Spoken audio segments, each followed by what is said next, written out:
Shalom Bapak Ibu Saudara yang dikasihi Tuhan. Hari ini kita bersyukur kepada Tuhan karena kasih setianya dalam setiap kehidupan kita. Kita boleh berjumpa lagi dalam ibadah online untuk memperingati hari kenaikan Tuhan Yesus. Mari saat ini kita mau siapkan hati kita lebih lagi untuk masuk dalam hadirat Tuhan. Kita akan berdoa bersama-sama. Terima kasih Tuhan, Engkau Bapa kami yang baik, Engkau Allah kami yang hidup. Tiada Tuhan selain Engkau. Saat ini Tuhan, kami mau memulai ibadah memperingati hari kenaikan Tuhan Yesus. Kami bersyukur untuk kasih-Mu yang begitu besar dalam hidup kami. Engkau telah mati, Engkau telah bangkit, dan Engkau telah naik ke surga. Terima kasih Tuhan, Engkau Allah kami yang hebat. Kami mengucap syukur Tuhan, kami menyerahkan ibadah kami dari awal, pertengahan, hingga akhirnya ke dalam tangan kuasa-Mu. Hanya di dalam nama Tuhan Yesus Kristus kami sudah berdoa dan bersyukur. Haleluya, amin. Haleluya, Dia Allah kita yang hebat. Dia berkuasa di bumi dan di surga.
Dia hebat, Dia Allah kita yang dahsyat.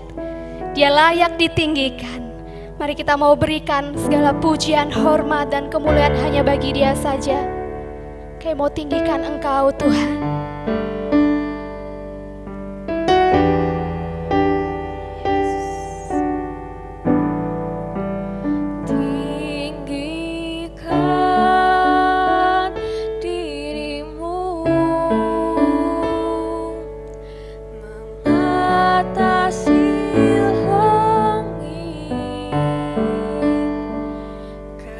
Kebesaran-Mu Tuhan.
Yesus Tuhan ditinggikan,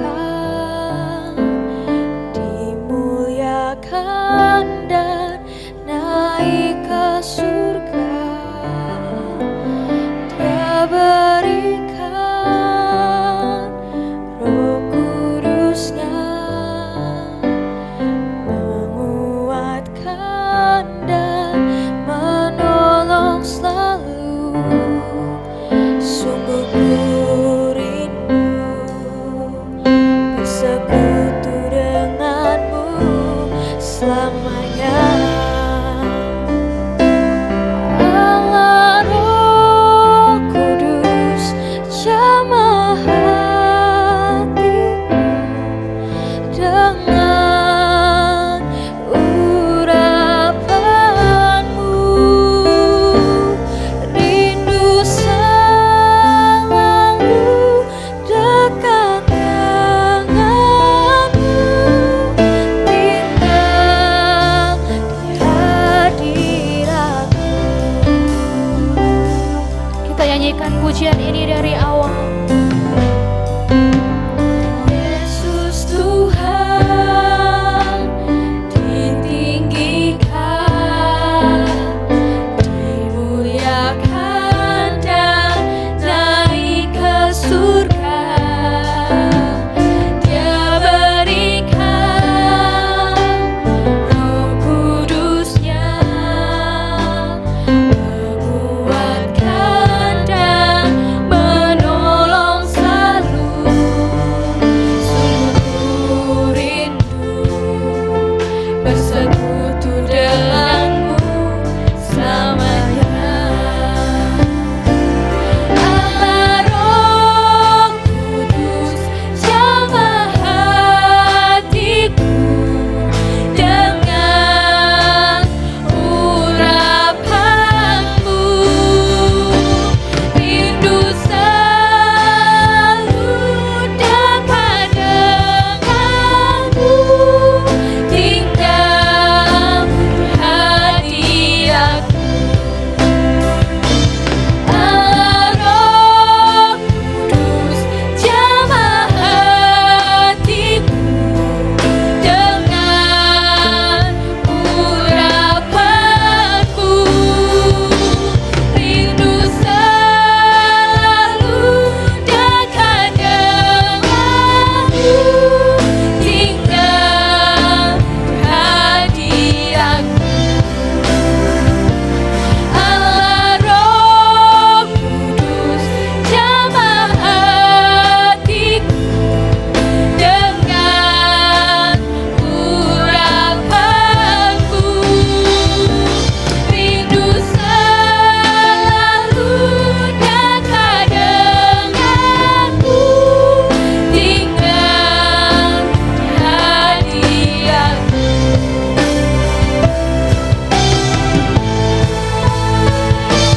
Allah Roh Kudus, jamah hatiku dengan urapanmu. Rindu selalu dekat denganmu, tinggal di hadiratmu. Tinggal di hadiratmu, tinggal di hadiratmu.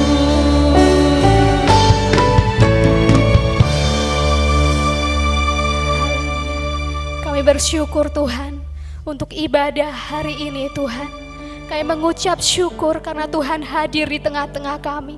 Dimanapun kami berada saat ini Tuhan, di rumah kami masing-masing. Kami percaya Tuhan hadir di tengah-tengah kami. Kami percaya Roh Kudus-Mu mengurapi setiap hidup kami Tuhan. Terima kasih Tuhan. Saat ini kami mau siapkan hati kami untuk mendengarkan firman-Mu. Tuhan urapi hamba-Mu, Tuhan pakai kehidupan hamba-Mu untuk boleh menyampaikan kabar baik untuk setiap kami Tuhan. Terima kasih Bapa, kami mengucap syukur Tuhan. Kami menyerahkan Tuhan waktu yang ada untuk mendengarkan firman-Mu. Biar Tuhan menolong kami, berikan kami pengertian hikmat yang dari Tuhan, untuk kami mengerti, menangkap apa yang ingin Tuhan sampaikan dalam hidup kami. Terima kasih Tuhan Yesus, kami bersyukur. Hanya di dalam nama Tuhan Yesus Kristus. Haleluya. Amin. Shalom Bapak Ibu Saudara yang dikasihi Tuhan. Kita bertemu lagi dalam ibadah online kita hari ini. Dan ibadah online kita hari ini diadakan secara khusus untuk memperingati hari kenaikan Tuhan Yesus ke surga. Nah, peristiwa kenaikan Yesus ke surga itu peristiwa yang penting. Sama pentingnya dengan peristiwa kelahirannya, sama pentingnya dengan peristiwa kematian dan kebangkitan Yesus Kristus dari antara orang mati. Bapak Ibu yang dikasihi oleh Tuhan, tahukah kita bahwa kenaikan Yesus Kristus ke surga tidak semata-mata karena tanggung jawab atau misi Yesus di dunia sudah selesai. Tapi kalau kita membaca Alkitab, kita akan menemukan beberapa hal yang penting, bahwa ternyata kenaikan Yesus Kristus ke surga itu juga untuk kepentingan bagi orang-orang percaya, kepentingan saudara dan saya. Nah, kita akan melihat itu beberapa hal. Saya mau coba sodorkan di awal kepada Bapak Ibu Saudara betapa pentingnya kenaikan Yesus Kristus ke surga untuk kita. Yesus pernah berkata, yang pertama di Injil Yohanes pasal 16 ayat yang ke-7, Yesus berkata, adalah lebih berguna bagi kamu jika aku pergi.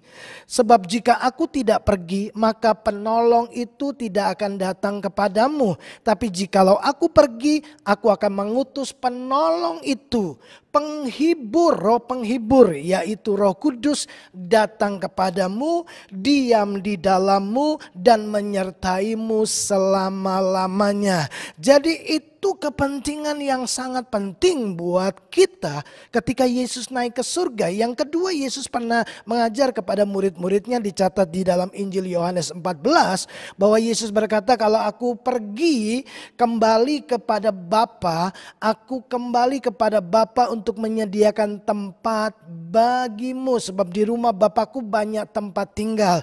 Jadi Yesus naik ke surga, dia menyediakan tempat bagi setiap kita yang percaya dan mengasihi dia. Lihatlah kerinduan Tuhan, betapa Tuhan selalu rindu dekat dengan anak-anaknya. Dan yang ketiga, dicatat di kitab Ibrani bahwa Yesus naik ke surga, duduk di sebelah kanan Allah Bapa, menjadi imam besar bagi kita, menjadi pengantara antara Tuhan dengan manusia, menjadi pembela kita, menjadi pensyafaat kita. Bapak Ibu, jadi kenaikan Yesus Kristus ke surga itu sangat penting buat setiap kita, orang-orang yang mengasihi Tuhan, buat orang-orang percaya, saudara dan saya. Nah, hari ini saya ingin menyampaikan sesuatu yang menjadi perenungan saya ketika mempersiapkan berita firman Tuhan yang akan disampaikan hari ini. Nah, di dalam perenungan saya menemukan ada hal-hal yang perlu menjadi perhatian kita. Apa yang harus kita kerjakan, apa yang menjadi tanggung jawab kita setelah Yesus Kristus naik ke surga. Nah, mari kita melihat lebih jauh di dalam Kisah Para Rasul pasal yang pertama, ayatnya yang ke-9 dan ayatnya yang sampai ayat yang ke-11. Kisah Rasul pasal yang pertama ayat yang ke-9 sampai dengan ayat yang ke-11 saya bacakan buat Bapak Ibu Saudara.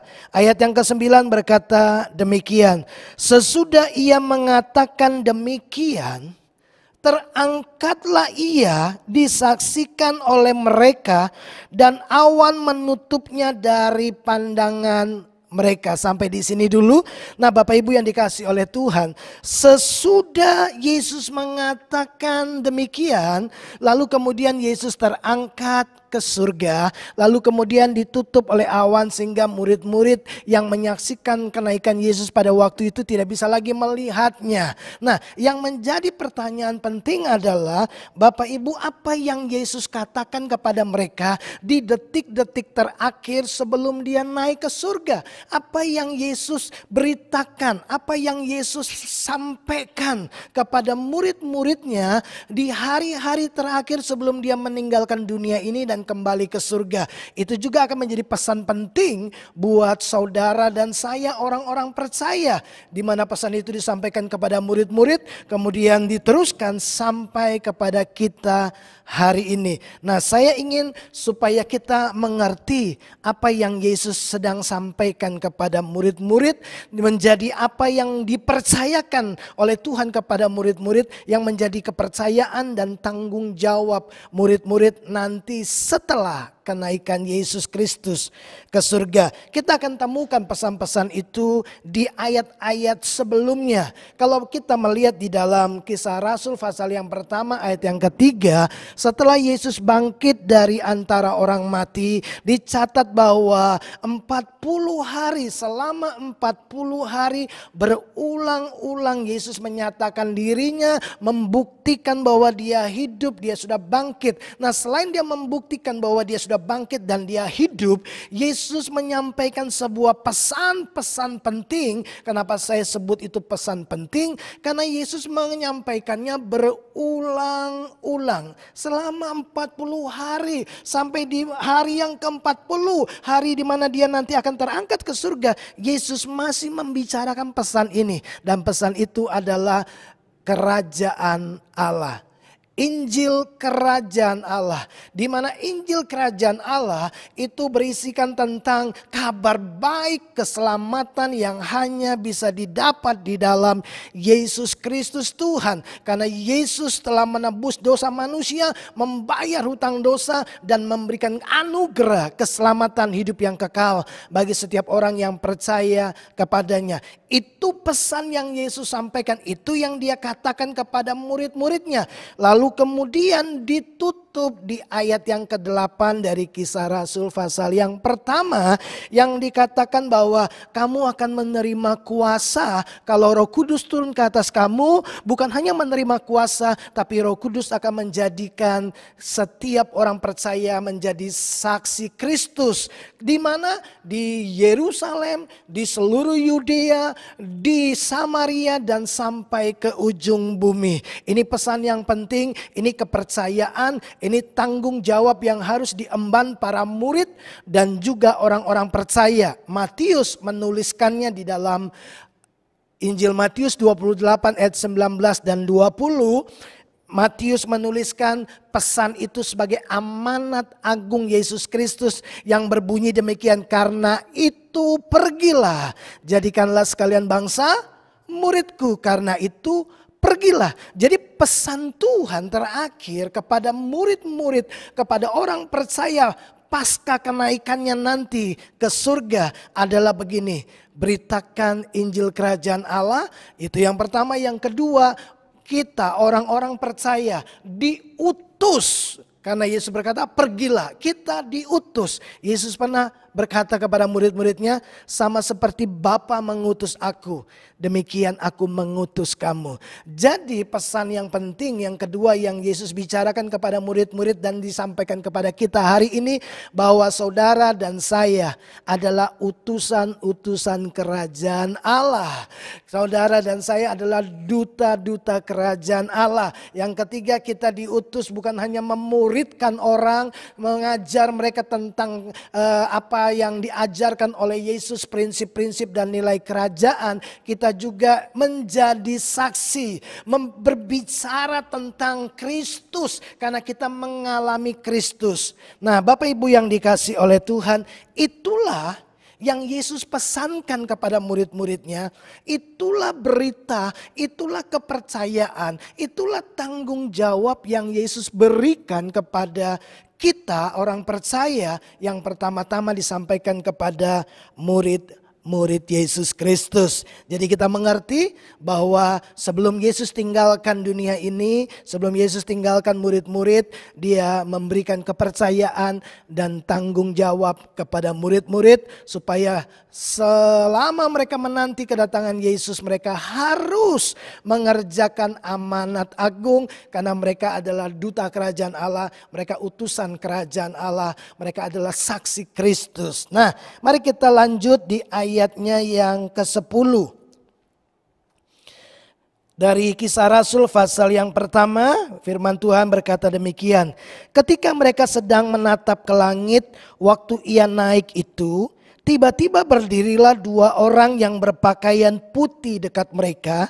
Ayat yang ke-11. Dan berkata kepada mereka, hai orang-orang Galilea, mengapakah kamu berdiri melihat ke langit?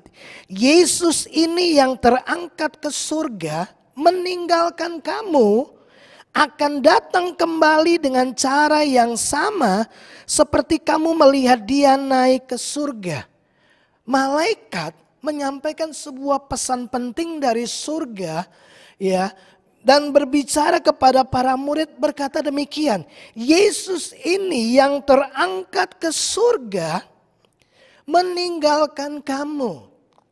Yesus pergi meninggalkan kamu, tapi sebelum Yesus pergi meninggalkan kamu, Yesus memberikan pesan, Yesus memberikan tanggung jawab, Yesus memberikan kepercayaan kepada para murid. Nah, Yesus bukan hanya pergi meninggalkan murid-murid dan kasih tanggung jawab dan kepercayaan saja. Tapi ada kalimat yang sangat penting yang dikatakan oleh malaikat berita dari surga. Dikatakan Yesus yang pergi meninggalkan kamu ini akan datang kembali dengan cara yang sama. Jadi Bapak Ibu, disinilah yang Tuhan sedang taruh sesuatu waktu saya membaca ayat-ayat ini dan merenungkannya. Bapak Ibu, Alkitab berkata, firman Tuhan berkata, Yesus pergi meninggalkan murid-murid. Dia terangkat ke surga, tapi sebelum dia meninggalkan murid-murid, dia memberikan tanggung jawab, dia memberikan kepercayaan kepada murid-murid untuk dikerjakan, untuk dilakukan. Tapi bukan hanya itu, Yesus akan datang kembali. Jadi Yesus pergi, kemudian Yesus akan datang kembali. Nah, waktu saya membaca kalimat ini, Roh Kudus tuh mengingatkan saya tentang sebuah pengajaran yang pernah Yesus ajarkan tentang kerajaan Allah, tentang kerajaan surga, ya. Nah, itu kita bisa lihat nanti di Injil Matius pasal 25 ayat 14 sampai ayat 30. Dari perumpamaan ini kita akan belajar beberapa prinsip-prinsip kebenaran. Nah, Bapak Ibu yang dikasih oleh Tuhan, untuk itu mari coba kita lihat, ya Bapak Ibu, sebab apa yang terjadi pada peristiwa kenaikan Yesus Kristus memiliki korelasi dan kesamaan prinsip, ya, pada pengajaran Yesus tentang perumpamaan kerajaan surga di Injil Matius pasal 25 ayat yang ke-14 dan seterusnya. Nah, saya mau baca ayat 14 dari Injil Matius pasal 25 ayat 14. Demikian firman Tuhan. Perhatikan ini baik-baik. Sebab hal kerajaan surga sama seperti seorang yang mau bepergian ke luar negeri. Seorang yang mau bepergian ke luar negeri, yang memanggil hamba-hambanya dan mempercayakan hartanya kepada mereka. Nah, Bapak Ibu, kita melihat ini sebuah pengajaran dan sebuah ada prinsip yang sama yang kita temukan di peristiwa kenaikan Yesus Kristus. Di dalam pengajaran Yesus tentang kerajaan Allah, tentang kerajaan surga, dia itu digambarkan seperti begini. Ada orang yang mau bepergian ke luar negeri. Waktu sebelum dia berpergian ke luar negeri, dia itu memanggil hamba-hambanya. Dia memanggil orang-orang kepercayaannya. Dia memanggil pekerja-pekerja yang selama ini selalu bersama-sama dengan dia. Untuk apa? Untuk memberi kepercayaan kepercayaan untuk memberi tanggung jawab yang harus mereka lakukan sementara tuannya pergi. Nah, di dalam kalimat-kalimat selanjutnya, ayat-ayat selanjutnya kita akan temukan bahwa pada suatu waktu yang tanpa diduga-duga oleh hamba-hambanya, tuannya kembali dari bepergian dan memanggil hamba-hambanya untuk apa? Meminta pertanggungjawaban. Bapak Ibu yang dikasihi oleh Tuhan, saya percaya Yesus meninggalkan murid-murid dengan memberikan kepercayaan, memberikan tanggung jawab. Apa tanggung jawab dan kepercayaan yang Yesus berikan kepada orang percaya, kepada murid-murid, supaya mereka pergi, supaya mereka apa? Memuridkan, supaya apa? Mereka menjadi saksi, mengabarkan Injil Kerajaan Allah, yaitu bahwa keselamatan hanya ada di dalam Yesus Kristus, bahwa Tuhan tidak menghendaki seorang pun binasa. Dan itu kepercayaan yang Tuhan berikan kepada kita. Itu tanggung jawab yang Tuhan berikan kepada kita, yang pertama-tama diberikan kepada murid-murid Yesus, selanjutnya kepada orang-orang percaya sampai hari ini. Nah, yang menarik dari perumpamaan ini yang kita bisa tarik kebenarannya adalah Bapak Ibu, nah Tuhan ini sama. Dia pergi berpergian ke luar negeri. Sebelum dia berpergian, dia mempercayakan hartanya kepada hamba-hambanya. Ya, dia memberikan tanggung jawab supaya hamba-hambanya mengerjakan apa yang dia inginkan. Nah, ketika dia pulang, dia menemukan ternyata dari sekian banyak hamba-hambanya, dia temukan ada dua golongan, ada dua tipe hamba. Hamba yang pertama adalah hamba yang dia sebut sebagai hamba yang baik dan hamba yang setia. Ya, kita bisa temukan itu, Bapak Ibu, di dalam Injil Matius pasal yang ke-25, kita coba lihat sebentar. Injil Matius pasal yang ke-25 di ayatnya yang bentar kita lihat ayat yang ke-21. Ya. Di ayat yang ke-21, hamba yang menerima 5 talenta itu datang dan ia membawa laba, dia membawa hasil, dia membawa buah yang dihasilkan dari 5 talenta. Katanya, Tuan, 5 talenta Tuhan percayakan kepadaku, lihat aku telah beroleh laba 5 talenta. Maka kata tuannya itu kepadanya, baik sekali perbuatanmu itu hai hambaku yang baik dan setia. Engkau telah setia dalam perkara kecil, aku akan memberikan kepadamu tanggung jawab dalam perkara yang besar. Masuklah dan turutlah dalam kebahagiaan Tuanmu. Hal yang sama dicatat juga terjadi kepada hamba yang memiliki 2 talenta, yang diberikan kepercayaan 2 talenta. Tuannya ini juga menerima laba, menerima hasil, menerima buah dari yang dia kerjakan, yaitu 2 talenta. Dan sama dikatakan, engkau adalah hamba yang baik dan hamba yang setia. Jadi ditemukan tipe yang pertama, hamba yang baik dan hamba yang setia.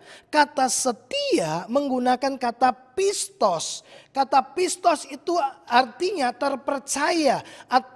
Pengertian lain dapat dipercaya. Jadi diartikan demikian bahwa kata pistos memiliki pengertian seseorang yang menunjukkan dirinya sebagai orang yang dapat dipercaya dalam melakukan perintah, dalam melakukan pekerjaan yang diinginkan oleh tuannya. Nah, Bapak Ibu yang dikasihi oleh Tuhan, bukankah juga Paulus pernah mengajarkan kepada jemaat di Korintus? Saya ingin baca ini buat Bapak Ibu Saudara. 1 Korintus pasal yang keempat, ayat yang pertama dan ayat yang kedua.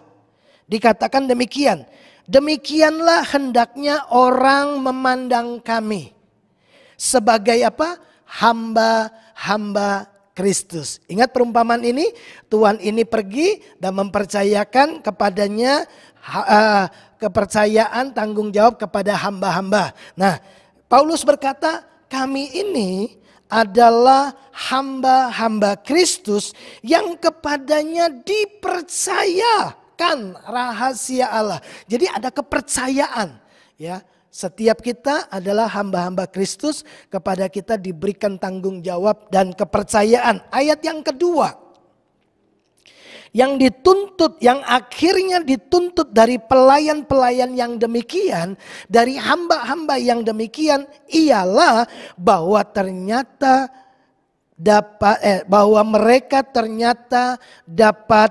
dipercayai.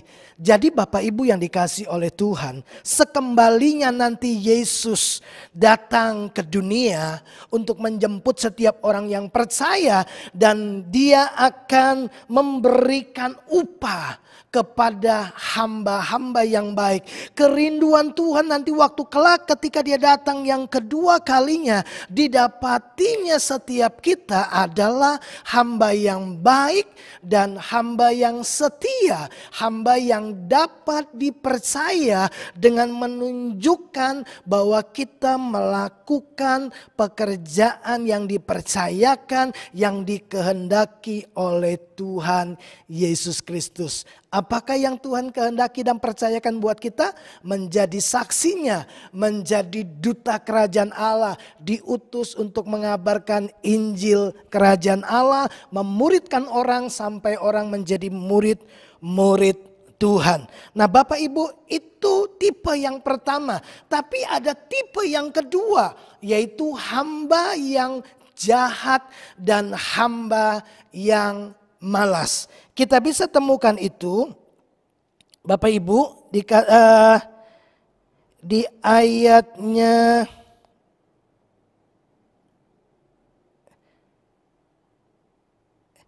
sebentar, kita lihat dari Injil Matius pasal yang ke-25.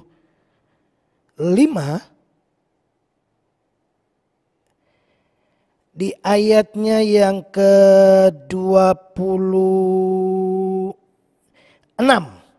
Matius 25 ayat yang ke-26. Maka jawab tuannya itu, hai kamu hamba yang jahat dan malas. Jadi tipe yang kedua, ketika nanti Yesus datang kembali yang kedua kalinya, dia akan menemukan ada hamba yang baik dan yang setia. Tapi ada hamba yang kedua, yaitu hamba yang jahat dan malas. Siapakah hamba yang jahat dan malas? Hamba yang tidak mengerjakan apa yang telah dipercayakan oleh tuannya. Hamba yang tidak melakukan tanggung jawabnya yang telah dipercayakan oleh tuannya sebelum dia pergi meninggalkan mereka. Justru waktu tuannya datang, dia bukannya memberikan buah, bukan memberikan hasil, bukan memberikan laba, tapi dia memberikan banyak alasan. Ingatlah Bapak Ibu, alasan itu hanya ada bagi orang-orang yang malas. Orang-orang malas selalu banyak membuat alasan. Bapak Ibu, 95% kegagalan itu berasal dari mereka yang suka membuat alasan. Dan alasan selalu itu menjadi bagian dari orang-orang pemalas. Bapak Ibu yang dikasihi oleh Tuhan. Nah, kalau kita baca kisah ini, tuan ini tidak mau terima apapun alasan yang disodorkan oleh si hamba yang malas dan jahat ini. Tuan ini hanya menginginkan pertanggungjawaban. Dia ingin supaya ada buah, ada laba, ada hasil dari apa yang dia kerjakan. Tapi yang diberikan oleh hamba yang malas dan jahat ini, dia hanya menyodorkan alasan. Nah, pertanyaan saya dalam perenungan ini, Bapak Ibu, kenapa Tuhan ini tidak mau terima apapun alasannya? Ya, dari hamba yang jahat dan hamba yang malas ini. Yang pertama, alasan pertama, kenapa dia tidak mau terima alasan daripada si hamba yang jahat dan malas ini? Yang pertama jelas di ayat yang ke-15, bahwa Tuhan ini memberikan tanggung jawab dan kepercayaan sesuai dengan kesanggupan masing-masing. Jadi Bapak Ibu yang dikasihi oleh Tuhan, Tuhan memberikan kepada setiap kita tanggung jawab dan kepercayaan sesuai dengan kesanggupan kita. Tuhan tuh tidak akan memberikan tanggung jawab melampaui kemampuan kita. Kalaupun itu menurut ukuran kita melampaui kemampuan kita. Bukankah Tuhan telah menawarkan kepada kita, telah memberikan kepada kita seorang penolong, yaitu Roh Kudus. Filipi 2 ayat yang ke-13 berkata, Tuhanlah yang mengerjakan di dalam diri kita baik kemauan maupun pekerjaan menurut kerelaannya. Dalam terjemahan yang lain berkata Tuhan memberikan bekerja di dalam diri kita ya untuk mengerjakan kemauan dan memberi kemampuan. Jadi Tuhan bukan hanya menggiring kita untuk rindu mengerjakan kehendaknya, tapi Tuhan juga kasih kita kemampuan. Jadi Bapak Ibu, kiranya setiap kita mendengar firman Tuhan, menerima kehendak Tuhan, mengerti apa yang Tuhan mau kita lakukan.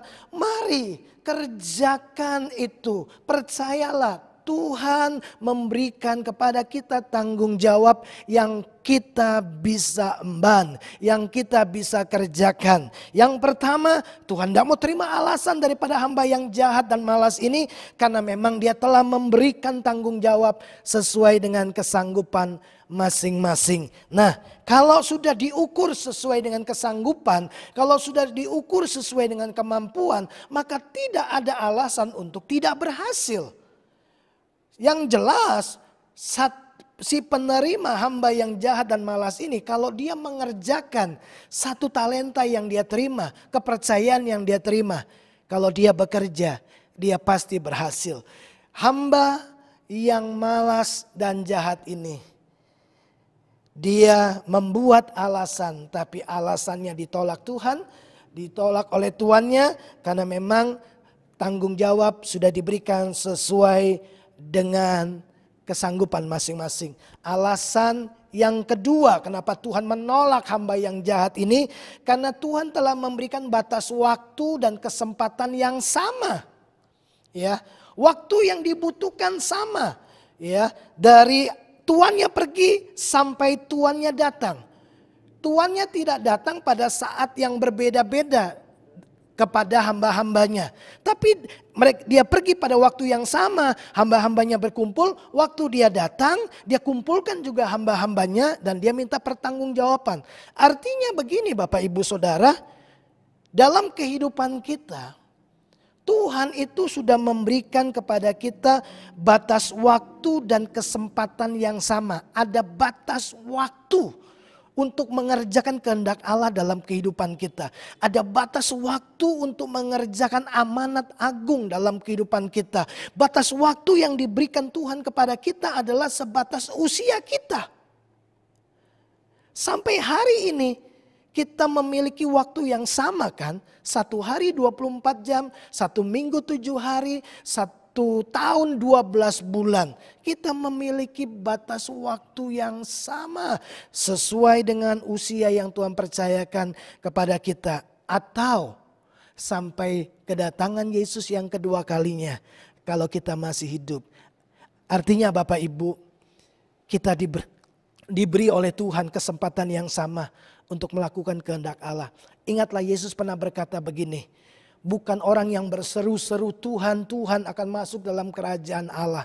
Bukan mereka yang cuma tahu tentang Tuhan. Yang bukan mereka yang cuma bisa berdoa tapi tidak lakukan apa-apa. Bukan orang-orang yang beragama yang bisa kutip-kutip ayat dari kitab suci yang akan masuk dalam kerajaan surga. Tidak. Yesus berkata yang akan masuk dalam kerajaan surga menikmati semua yang Tuhan sudah siapkan. Mendapatkan upah, mahkota, penghormatan seperti yang diberikan oleh Tuhan kepada hamba yang baik dan yang setia ini.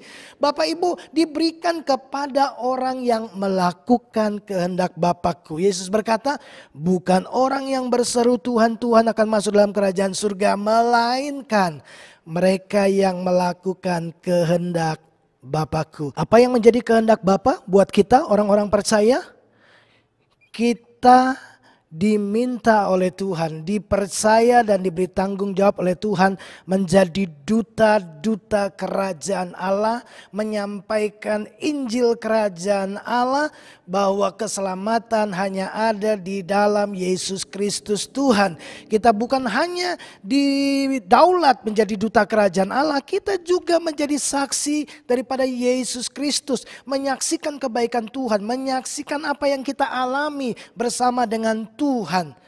Bapak Ibu yang dikasihi oleh Tuhan, kita akan lihat kenapa Tuhan ini menolak alasan yang disampaikan oleh hamba yang jahat dan malas ini. Yang ketiga, karena setiap orang yang mau bekerja pasti memperoleh hasil. Setiap orang yang mau bekerja akan memperoleh hasil. Persoalan yang ada pada hamba yang jahat dan malas ini jelas dikatakan oleh Tuhan ini bahwa dia pemalas. Dia tidak melakukan tanggung jawabnya. Dia tidak bekerja. Makanya apapun alasan yang dia berikan, tuannya menolak. Semua alasannya, tuannya memberikan sebuah status baru buat dia. Engkau hamba yang jahat dan kau hamba yang malas. Yang keempat dari perumpamaan ini kita bisa tarik sebuah pelajaran bahwa apapun alasan yang kita berikan, pada saat kita harus memberi pertanggungjawaban. Kalau kita didapati hamba yang malas dan jahat, maka alasan kita akan ditolak. Yang keempat, kenapa Tuhan ini menolak hamba yang jahat dan hamba yang malas ini? Karena bagi Tuhan ini adalah begini, pertanggungjawaban yang dia minta adalah pertanggungjawaban sesuai dengan kepercayaan yang diberikan. Tanggung jawab yang diminta, pertanggungjawaban yang diminta adalah sesuai dengan kepercayaan yang sudah diberikan. Tuhan tidak akan meminta pertanggungjawaban dari kita atas apa yang dilakukan oleh orang lain, atas apa yang dikerjakan oleh orang lain.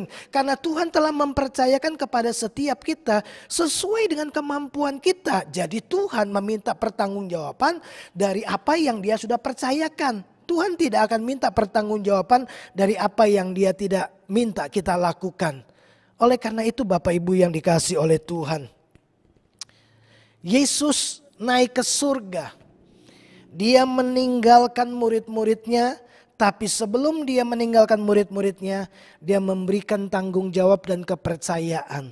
Dan tanggung jawab kepercayaan itu juga diimbangi dengan kemampuan yang Tuhan berikan lewat Roh Kudus di dalam kehidupan kita. Jadi jelas bagi Tuhan bahwa setiap kita dapat memberikan hasil, dapat memberikan buah dari kehidupan yang kita jalani dengan melakukan kehendak Tuhan. Ingat baik-baik Bapak Ibu, saya ingin terus mendorong Bapak Ibu, kiranya ketika Yesus datang yang kedua kalinya, Dia dapati kita sebagai hamba yang baik dan yang setia, hamba yang dapat dipercaya karena kita terus bekerja melakukan kehendak Tuhan. Bukan hamba yang jahat, bukan hamba yang malas, yang hanya bisa memberikan alasan tanpa melakukan apa-apa. Bapak Ibu, saya mau selesaikan sharing firman Tuhan hari ini dengan mengutip 2 ayat yang akan mewakili gambaran tentang hamba yang jahat, hamba yang baik. Mari kita lihat di dalam Injil Lukas. Injil Lukas pasal 12. Yesus mengajar supaya setiap orang percaya itu berjaga-jaga. Karena Yesus datang kapan saja, Yesus bisa datang dalam kehidupan kita. Dan kita harus memberi pertanggungjawaban kepada Tuhan. Mari lihat Injil Lukas pasal yang ke-12. Ayat 43, ayat 43 ini gambaran dari hamba yang baik dan hamba yang setia. Demikian firman Tuhan. Berbahagialah hamba yang didapati tuannya melakukan tugasnya itu ketika tuannya itu datang. Berbahagialah hamba yang didapati tuannya melakukan tugasnya itu ketika tuannya itu datang. Nah, Bapak Ibu, hamba yang baik dan yang setia adalah hamba yang dapat dipercaya, yang melakukan kehendak, melakukan pekerjaan, melakukan tugas yang telah diberikan oleh tuannya. Ketika tuannya kembali dan mendapati bahwa hambanya melakukan tugasnya, bukan hanya disebut sebagai hamba yang baik dan yang setia, tapi Alkitab berkata hamba itu disebut sebagai hamba yang berbahagia. Kenapa? Karena dia melakukan semua yang dipercayakan, yang diberikan tanggung jawab untuk dia lakukan. Apa yang diinginkan dan dikehendaki tuannya dia kerjakan. Waktu Tuhan datang, Tuhan dapati dia sedang bekerja. Bapak Ibu yang dikasihi oleh Tuhan, di dalam pesan hari ini saya mendorong Bapak Ibu Saudara, ketika Yesus datang yang kedua kalinya, doa saya semua jemaat GBI Duta Kerajaan, kita didapati Tuhan sebagai hamba yang melakukan kehendak Tuhan. Kita didapati sebagai hamba yang terus bekerja, sedang bekerja. Kita tidak akan pernah berhenti mengasihi Tuhan. Kita tidak akan pernah berhenti melayani. Kita tidak akan pernah berhenti mengampuni. Kita tidak akan pernah berhenti bersaksi. Kita tidak akan pernah berhenti mengabarkan Injil, kabar baik. Sampai Yesus datang yang kedua kalinya yang menjemput kita. Kita akan terus melakukan kehendak Tuhan. Menjadi duta kerajaan, menjadi saksi, menjadi pribadi yang disukai oleh banyak orang. Sehingga kita menjadi suratan Kristus yang orang bisa lihat dan baca hidup kita. Dan mereka menemukan buah karakter Kristus nampak dalam kehidupan kita. Nah, gambaran yang kedua, gambaran dari hamba yang jahat dan yang malas, kita temukan di dalam Lukas 12 ayat 47. Demikian firman Tuhan. Adapun hamba yang tahu akan kehendak tuannya, hamba yang tahu akan kehendak tuannya, tetapi yang tidak mengadakan persiapan atau tidak melakukan apa yang dikehendaki tuannya, ia akan menerima banyak pukulan. Bapak Ibu yang dikasihi oleh Tuhan, hamba yang jahat, hamba yang malas adalah hamba yang tahu kehendak tuannya, tahu apa yang diinginkan oleh tuannya, tahu apa yang dikehendaki oleh tuannya, tahu apa yang dipercayakan oleh tuannya kepadanya untuk dilakukan, tahu tanggung jawabnya, tapi tidak membuat persiapan, tapi tidak melakukan apapun yang menjadi kehendak tuannya. Alkitab berkata, dia akan ditolak. Dia akan menerima banyak pukulan. Dia tidak akan disebut sebagai orang yang berbahagia. Dia tidak akan mendapatkan penghormatan. Tidak dapat upah, tidak dapat mahkota. Tidak bisa masuk ke tempat yang Tuhan sudah siapkan bagi orang-orang yang percaya dan mengasihi dia. Siapakah orang yang mengasihi dia? Alkitab berkata orang yang melakukan kehendak Tuhan. Bapak Ibu yang dikasihi oleh Tuhan, di kesempatan yang baik hari ini, saya mendorong setiap kita. Yesus sudah naik ke surga. Sebelum dia naik ke surga, dia kasih amanat buat kita. Dia kasih tanggung jawab dan kepercayaan buat kita. Untuk kita menjadi saksi Tuhan. Untuk kita memuridkan banyak orang. Untuk kita mengabarkan Injil kerajaan surga. Mungkin kita berkata, aku gak sekolah Alkitab, bagaimana mungkin aku bisa melakukannya. Bapak Ibu percaya lagi nih, semua tanggung jawab itu sudah diukur sesuai dengan kemampuan kita. Kalaupun kita merasa kita gak mampu, bukankah Yesus telah memberikan penolong yaitu Roh Kudus dalam hidup kita. Jadi tidak ada alasan untuk kita tidak menjadi saksi Tuhan. Tidak ada alasan untuk kita tidak melakukan kehendak Tuhan. Tidak ada alasan bagi kita untuk tidak menjadi duta kerajaan Allah. Kiranya hari ini setiap kita digerakkan bersama-sama, yuk jadi duta kerajaan Allah di kota di mana kita tinggal. Yuk jadi saksi bagi keluarga, bagi orang-orang di sekitar kita. Supaya kelak waktu Yesus datang, dia menyebut kita. Bukan hamba yang jahat dan malas, tapi dia mendapati kita hamba yang baik dan yang setia. Yang artinya hamba yang dapat dipercaya. Karena waktu dia datang, kita terus bekerja melakukan kehendaknya. Kiranya kebenaran ini memberkati setiap kita. Percayalah, Yesus yang naik ke surga meninggalkan murid-murid dan orang percaya. Yesus yang sama akan datang ke dunia, menjemput setiap kita, dan kita akan memberi pertanggungjawaban. Kita akan memberikan buah dan hasil sesuai dengan apa yang Tuhan mau kita kerjakan. Dan kerinduan saya, Tuhan berkata kepada saudara dan saya, syabaslah hai hambaku yang baik dan yang setia. Masuklah ke dalam kerajaan, masuklah ke dalam pesta pernikahan yang Tuhan sudah siapkan buat kita. Itu kerinduan saya, doa saya buat kita semua. Tuhan memberkati kita. Amin. Puji nama Tuhan, mari Bapak Ibu kita akan selesaikan ibadah memperingati kenaikan Yesus Kristus ke surga. Saya undang Bapak Ibu kita bangkit berdiri di tempat Bapak Ibu masing-masing. Di rumah Bapak Ibu masing-masing kita mau menghormati Tuhan, kita mau tinggikan Dia. Haleluya. Kami memuji kebesaran-Mu Tuhan, Kau ajaib. Kami memuji kebesaran-Mu. Dia Tuhan yang ajaib. Haleluya.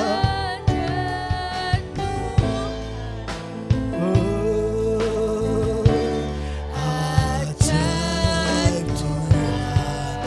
Kami memuji-Mu Tuhan. Kami memuji kebesaran-Mu. Ajaib Tuhan. Ajaib Tuhan, ajaib Tuhan, kami memuji, haleluya, kami memuji kebesaran, ajaib, ajaib Tuhan, ajaib Tuhan.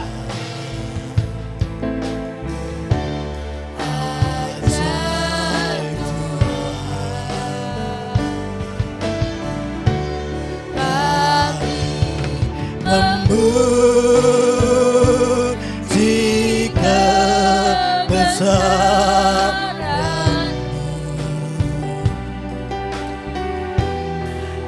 Ajaib Tuhan, ajaib Tuhan. Mari lebih sungguh lagi katakan, kami memuji, kami memuji kebesaran. Ajaib, ajaib. Tidak ada Allah yang seperti Engkau Tuhan. Ajaib Tuhan. Oh, kami memuji kebesaran-Mu. Ajaib Tuhan, ajaib Tuhan, ajaib Tuhan, ajaib Tuhan, ajaib Tuhan, ajaib Tuhan, ajaib Tuhan, ajaib Tuhan.